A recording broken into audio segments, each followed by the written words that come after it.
Working at the info desk at the Oviatt Library has always been filled with interesting experiences. Sometimes when it's super duper hectic, I will wind up getting weird requests, rude responses, or just plain awkward questions within the span of my shift. Sometimes when it's not so busy, I'd sit there and ponder my thoughts away while working on an art project or fiddling around with my drawing tablet on Photoshop. Like now.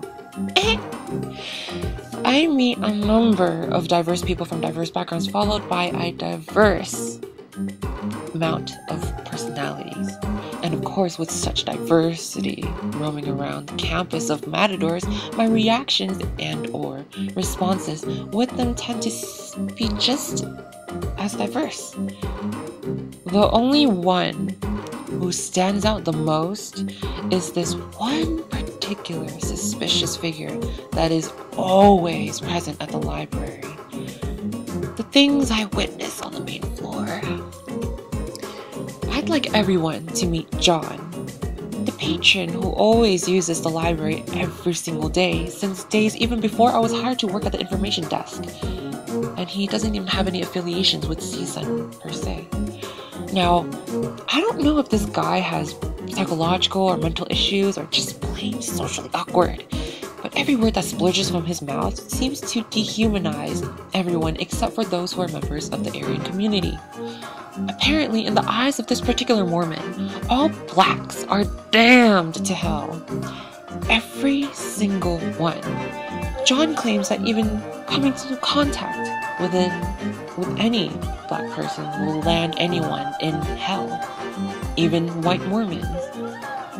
John's intricate piece of a problematic story about the eternal damnation of blacks is because of their rebellious and sloth-like behavior towards God during the Holy War, or so he says. Supposedly, they were created for the sole purpose of becoming God's servants, but after their bad behavior, he sent them to hell. Anyone that were sprinkled to live on earth will soon perish in hell along with the other souls. Out of curiosity, I asked him if he ever spoken to any black people before. He answered, yes, I have. I told him, well, quite frankly, you're going to hell, John. We kept exchanging the same lines, rebutting each other like a broken record, which then led to him asking me why I was being so difficult. Me revealing my hidden smart aleck side, said, oh no, I'm easygoing.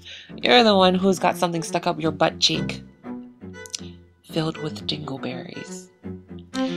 He stormed off out of frustration and then came back to try to justify himself once more, but I kept interrupting every time he would try to speak. I'm such a troll.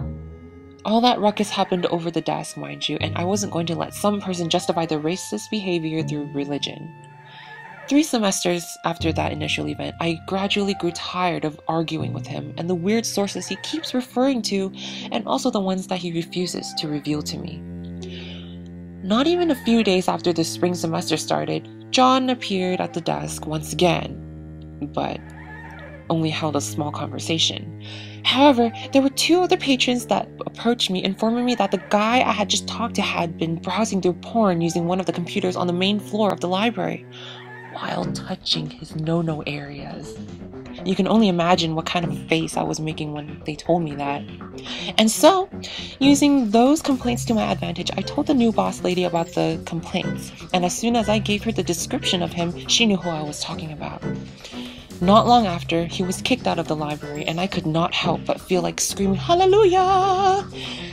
Unfortunately, he still continues to grace us with his presence up until this day. So my advice for anyone who plans on using any of the computers in the Oviatt, avoid all computers on the first floor.